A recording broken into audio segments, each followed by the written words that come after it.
is. He's the snake charmer. He's Greg Chalmers, man. Nice to see you again. And welcome to this On the Mark podcast. And for the folks viewing, listening now, wanting to view, you can go to YouTube on my website and see his handsome mug. Greg, how are you, mate? Yeah.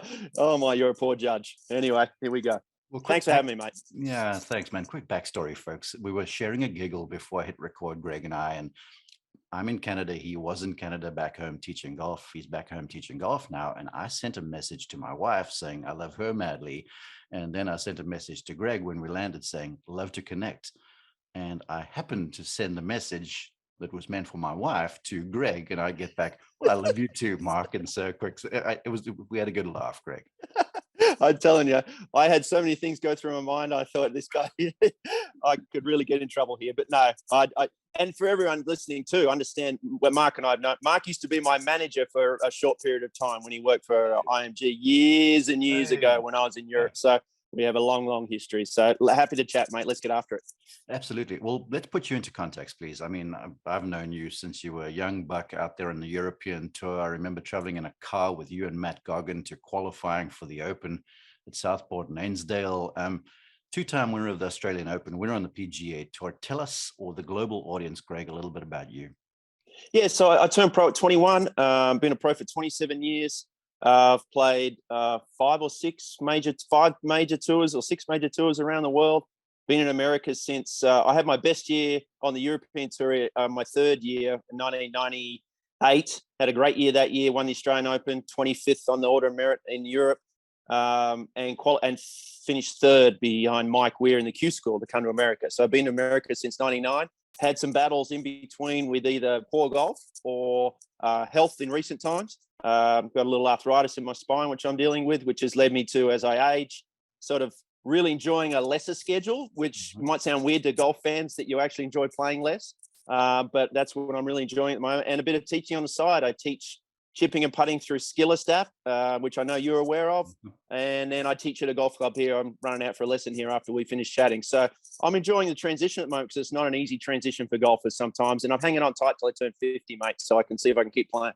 Yeah, well, great. And the insight I want to share, and I'd love your take on this, is that a lot of former players who get to teaching or coaching start to teach, or they begin teaching the stuff that they used to do, basically. But you and I were chatting in Mexico on a golf cart, and we've talked about it some. And you've got such a player's approach to the way you teach the game, and I feel like that is crucial, just to folks understanding the correct stuff, right? Yeah. Here's the thing. Coaches who coach all day, every day, I think one of the traps I didn't want to fall into as a player, not a past player, but a player.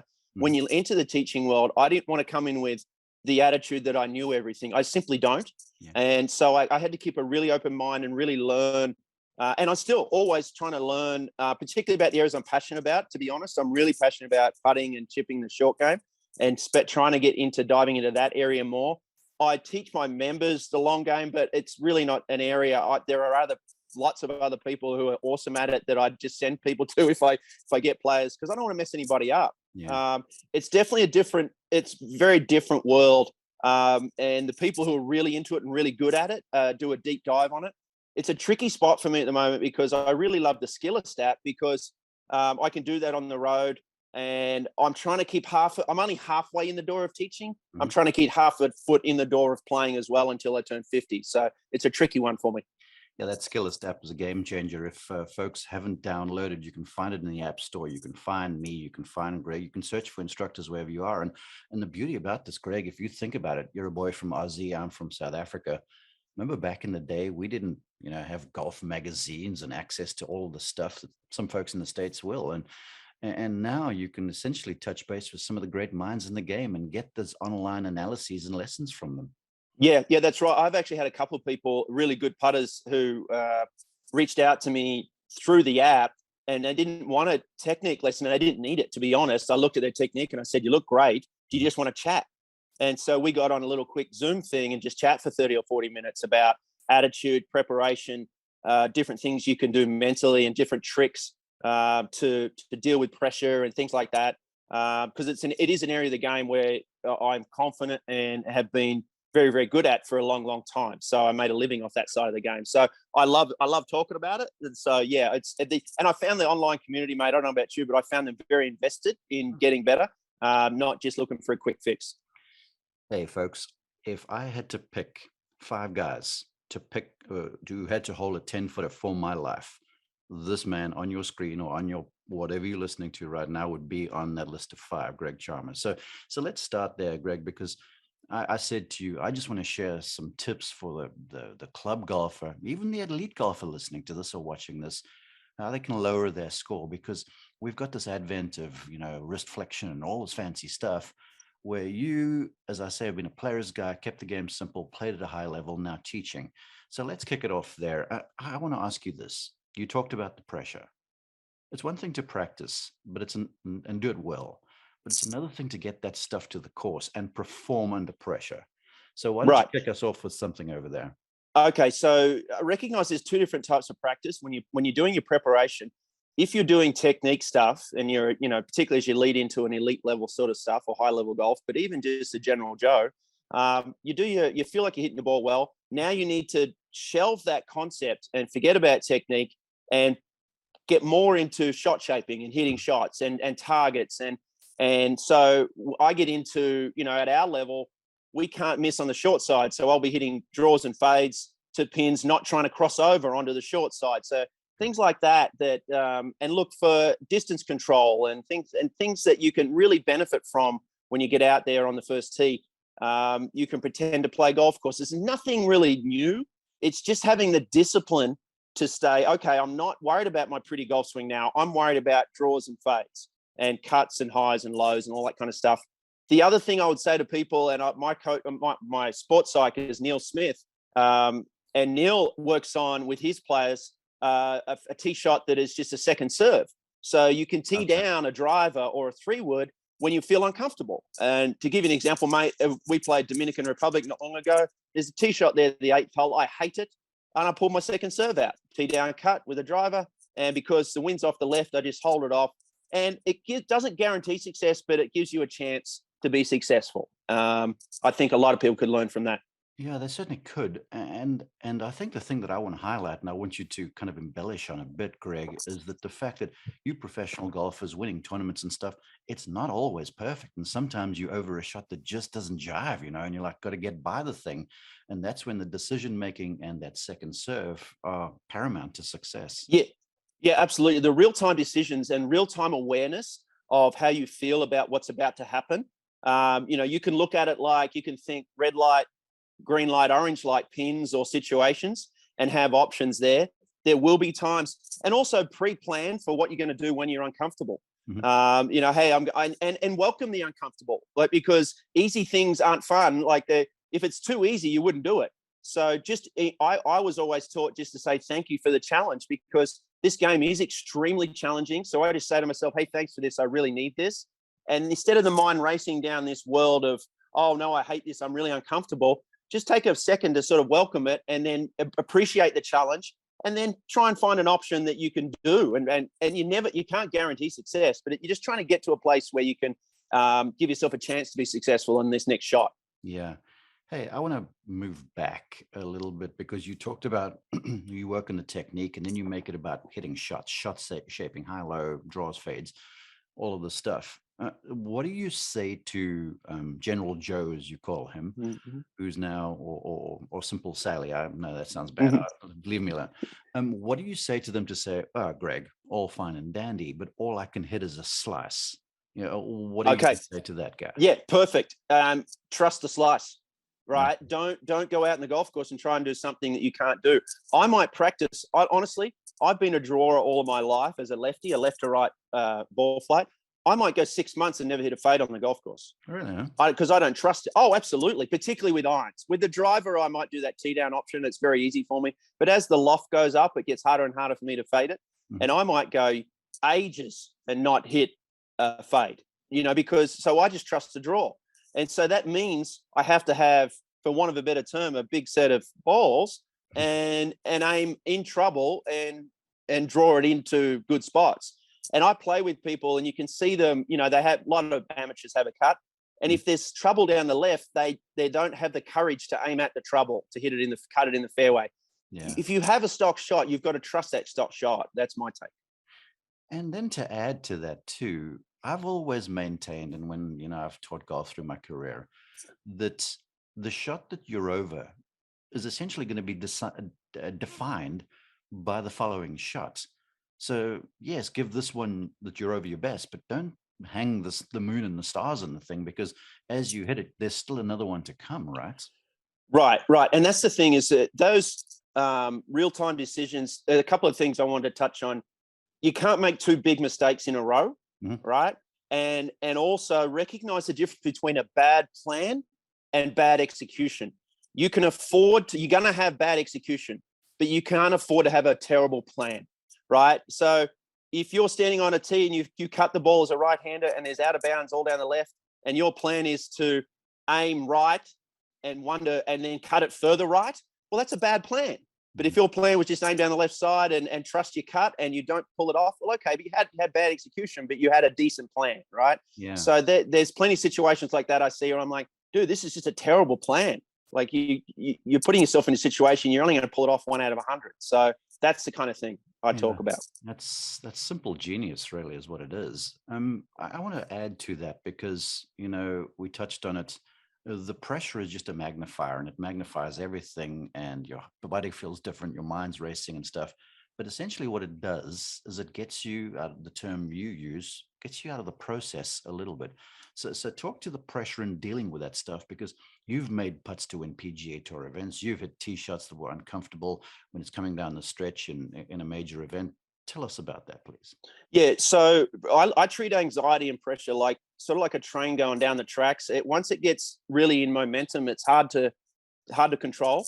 So if, let's say I was playing with Tiger tomorrow in the last round of a big event, I would have to get up in the morning and I would already be running at about a 6 out of 10 on anxiety levels as soon as I get out of bed. Now, that's just me. I'm a pretty high anxiety person. So avoid caffeine. Let's do some things to slow down. Let's breathe. Let's work. I've got some apps I have for breathing techniques and do some things because I want to be about a 6 or 7 out of 10 on the first tee, right? That's when I play my best golf. If I'm too flat, I don't play well. If I'm too high, I don't play well. So if I'm a 6 when I get up, I better do some things to slow down. And so you will see people when they're playing their big member guests, you can see, or pro-ams when they play with us, they're so amped up the moment they get out and they had 4 cups of coffee. They've done nothing to slow that process down and give themselves a chance. That would be a couple of things. The other thing I would say to people is control your physiology to have an effect on your psychology. You see guys like Dustin and Brooks, and you may never look like them in how calm and cool they look, but you can certainly try, right? So walk with your head up.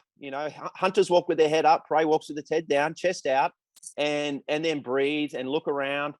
Awareness of what's going on in your world and what's around you. I always say staying in the present is about your senses. So what you're seeing, what you're smelling, what you're hearing, what you listen to, your breathing. They're all the kind of little tiny tricks you can do in real time mainly it comes back to breathing for me, to slow down and give yourself a chance to be successful rather than, oh my God, this is so scary. And, going down a big track of giving yourself no chance. Well, what you say is so well founded. And what I also hear, and I want to highlight this and then get your take, is that there's a tremendous amount of self-awareness, mentally, physically going on, where when the pressure's up, you're like, oh, dang, I've just got to get this tee shot over with and everyone's watching me. And all of a sudden it's just a mountain that's made out of a molehill. But you talking about be aware of who I am, where I am right now, and start to manage myself. It's essentially like looking at the dials of your car, I guess, when you're driving. Yeah. So the other thing, yes, mate, absolutely correct. The other thing is I sit down the night before a tournament and I will ask the right questions. So I will ask myself, how do I want to be tomorrow? Or what's good preparation look like this week? What's the winner going to be like? What's the best thing? What can I do to help myself on the first tee shot tomorrow? Because I'm a nervy guy, right? And a lot of it comes back to just breathe. I have a tendency to not look at my target correctly, so I'll just turn my head in a rush. I'm not focused on the target, so I literally pick a good target and look at it. Right? It's always really simple stuff, Mark. The answers, but you just have to ask those right questions. And you can ask the wrong questions too, which is, why do I suck? Or, all these kind of other stuff, which a lot of people do. I'm not kidding. That autopilot thing that you touched on, when you just you're in your routine, but the routine's empty. We're not present and engaged. That I don't think a lot of golfers are awfully aware of, because they'll go and see their instructor, Greg, and Greg says, hey, we're going to develop a routine. And all of a sudden, it's just like this empty individual is just moving through this thing, but there's no in it.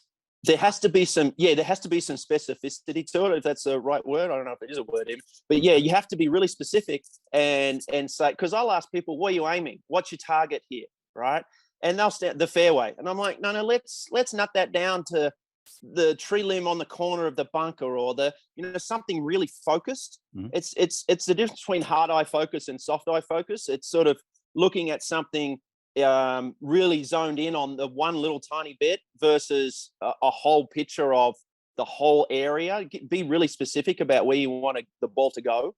Mm-hmm. And then you give yourself that sort of, aim small, miss small, rather than, or you give a smaller target, give you a chance to hit the damn thing, versus just no real specific target out there. And that's just something I work on. It could be something that people could benefit from. I think everyone would. You touched on Tiger. I'm going to tee you up on something. You play alongside him. Everyone knows Tiger. I think people watch Tiger, the fans, and they don't really watch him. I'm a big one for golfers kind of stealing with their eyes. And Tiger is so aware. I mean, the guy's over a ball and there'll be the slightest change of wind direction that most folks would be just completely immune to. And Tiger picks it and he steps out and he redoes. And then that intermediate target, that routine, pick the target you talk about, and how he gets into the intermediate target. The eyes are over that thing all of the time. And the level of awareness is just superhuman. Yes, I think you'll find, like, to me, I played with him the first time. We were 18 years old in the Eisenhower Trophy. Right. And I played with him in his peak, in his 2000, and great players. And he's probably one of the greatest, if not their senses are on fire while they're over the ball. They are hyper aware of all and everything around them.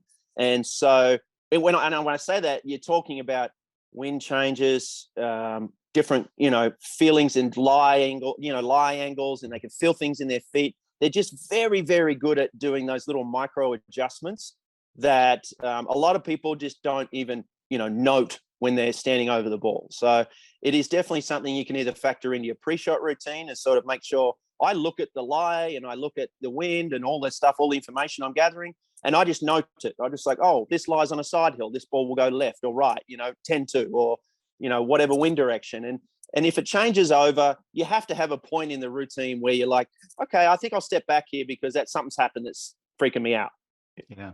Hey, what you said there's very appropriate. And I think it's a simple way where golfers can improve, because when I'm giving on-course lessons, I am flabbergasted at how a player, the lesson taker, will completely miss the fact that the ball's a couple inches below their feet. Or to build into your area of expertise, I think great putters are fantastic green readers. Right. And most folks that get on the green, they're completely unaware of, or they have an idea of the slope, but then they don't aim right and largely underread stuff. So I want you to camp there for a bit for me, please. Yeah. So when I'm reading greens and when I'm teaching people to read greens, I'm not really. I've never done aim point or anything like that. I go for it if it works for you. Love it. That's really cool. And I think for a lot of people who aren't visual, or think they aren't visual, I'm noticing, Mark, that when I'm teaching people, again, I come back to ask the right question. So let's say we've got a 10-foot putt and it breaks a foot right to left at a speed rolling 12 inches past the hole. If you stand there and say, okay, if I aim this at the hole, what happens? Eventually, pretty quickly, they'll go, oh, it's going to fall left.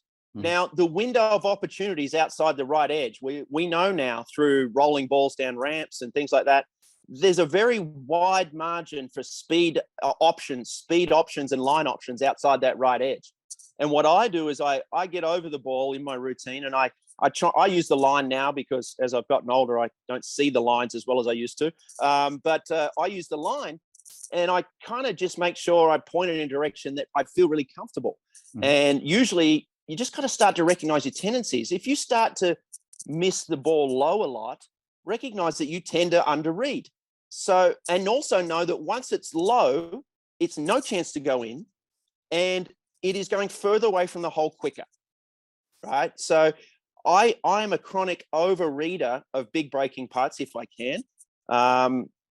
You can also do, just for quick awareness things, big picture first, get out of your cart, look around, where's high, where's low? No problem. That's not rocket science. You can do the clock method. Where's straight up the hill, where's straight down the hill. 6 o'clock is straight up, 12 is straight down. And then you walk around where your ball is and everything's either definitely going right or definitely going left. There's lots of cool options you can try. It is a skill. I will tell you this, the less I've putted over the last few years through injury and bent over a putter, the worse my green reading has gotten. And so I took it for granted for a long time. And now I understand how difficult it is. Well, what you say there, I love. You call yourself a chronic overreader of putts, because most folks don't read the thing enough. And then along those lines, the first take, where people, it's like when they get to a golf ball, their first take is laser the yardage, where you professional golfers, the first take is like, how's this thing lying? And how am I feeling right now? And where's the wind from? And then once you've got all that stuff borne in mind, that's when you make the club call. And that's what I want to go to. So you were saying that you like to overread putts because the ball's always got a chance. If it's low, it's running away from the hole, especially this week in Canada. My goodness. But I think you guys pick better targets when it comes to hitting the ball toward the target too, where most golfers, they get out their cart, they get the laser on the flag, and that's them. And they're unlikely to pull that shot off. Where you guys are always aiming largely to the middle of the green. And I believe, and I want your take, if players had to go out today, tomorrow, whenever, miss every putt high, if it's going to miss, aim at the middle of every green, they will likely lower their score. You on board? Oh, yeah, no question. I would say this, sometimes not even the middle of the green, the edges. Particularly on really challenging holes. I've got a hole at my club, the second hole of par 3 with water on the right. The target, there's about from the water's edge, or the edge of the green on the right side to the very far left, is about 40 yards wide. So your target should be 10 yards in from that right side, right? And give yourself a chance to get out of that hole. I look at those holes like, how do we get out of Dodge here without a big mistake? So yes, there's quite often targets should be the edges of greens, particularly if your job, think about it like this. If you're an 18 handicapper, your job is to have a putt for par, right? That's your chance to lower your score. Like, have a putt for par. So go backwards from that decision and go, okay, let's get this tee shot. How do I get this in play? And then how do I get this up around the green and not in something that I hate? So a bunker or water. And then how do I get it on the green and give myself a chance for par? So it's almost like it feels like sometimes I play with amateurs, they want to hit the sexiest shot of their life on every shot, right? And I'm like, no, let's just get it up over there, because the goal is shoot a low score. That's fun, right? But it's almost like they want that one story of, I hit that one shot today. And I'm like, yeah, but you made 5 other triples, Well, that's amazing. Along those lines, like in the professional game, you guys play 4 rounds, apart from some new leagues.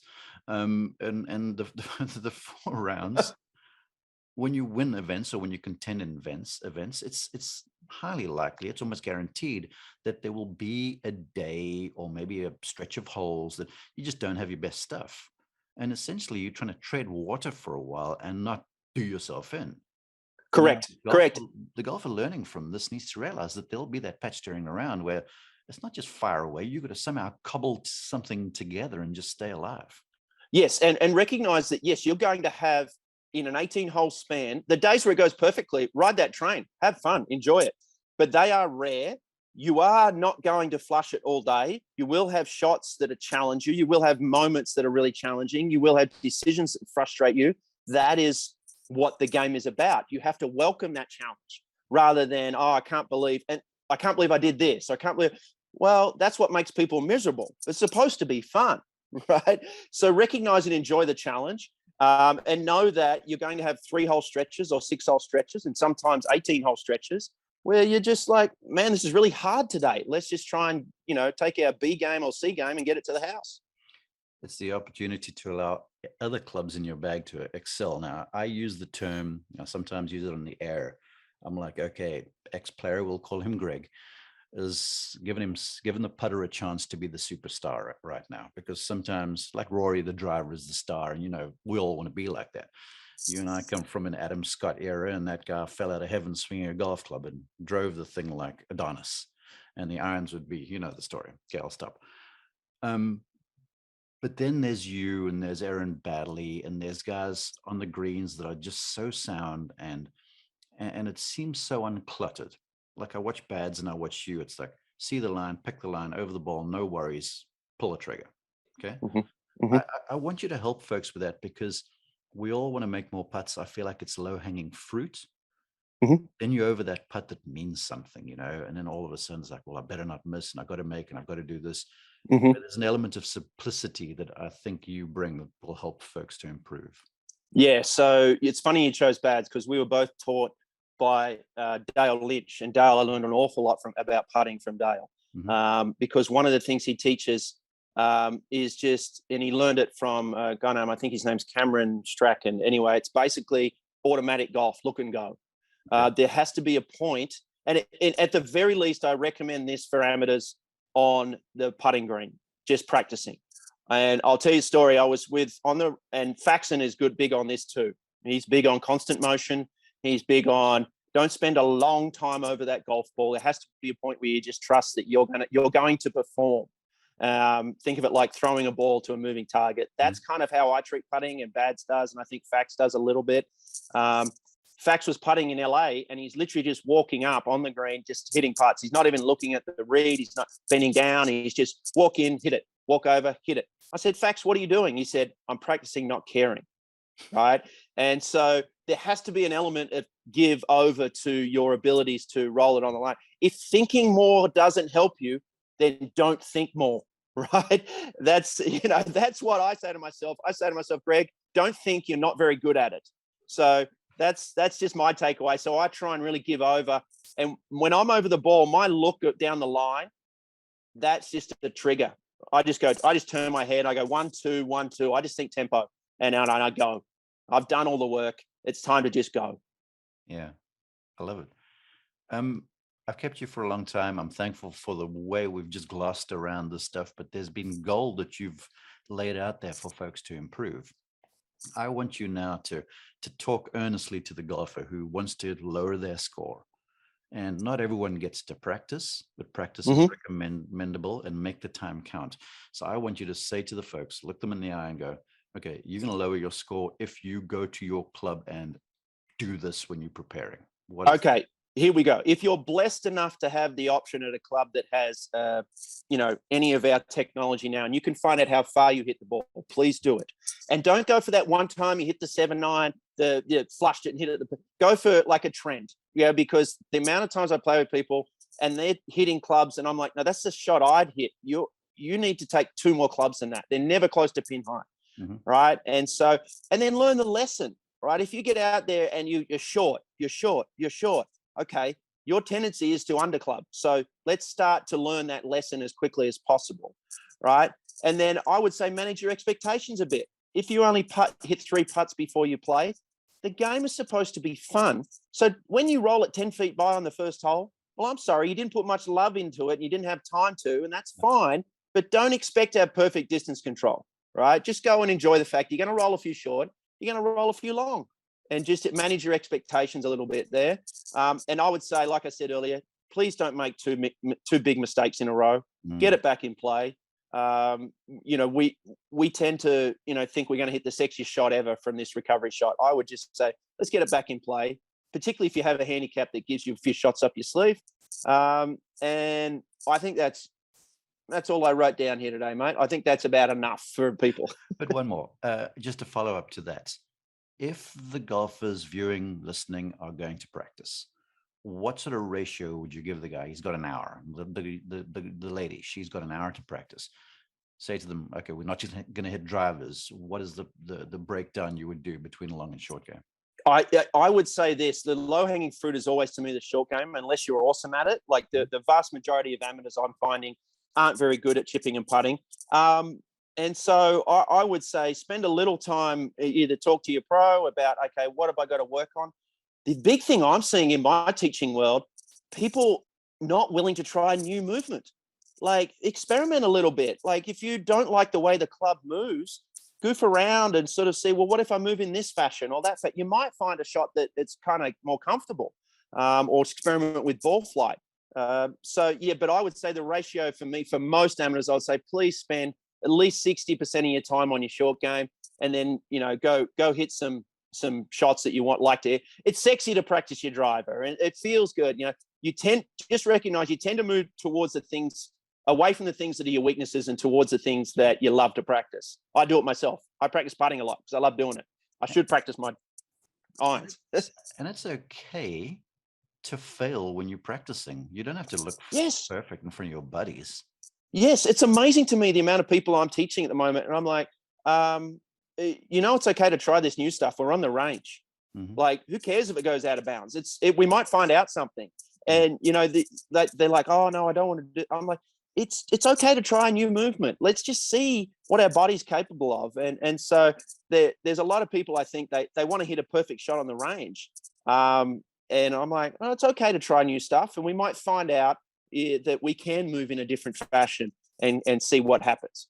Yeah, you're a legend, Greg. You're the best. I appreciate your time this morning on a Sunday. I know the folks probably want to find out more from you. Share the social media handles, the Skillist address, all that sort of stuff with people, please. Yeah, look, it's definitely me on Twitter at Greg Chalmers PGA. Go to Skillist. You can just search for me if you want a putting lesson. It's about $100, I think. Yeah.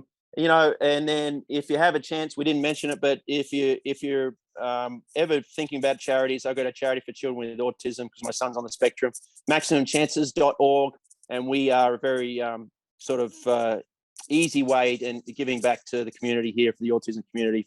I know you have a lot of options with charities, but I appreciate any support. Come on the Mark tribe. Let's go and support Greg and what he's doing over there. Listen, thanks for your time. Thanks for supporting us, Greg. I really appreciate you. Thanks, mate. Have a great day today.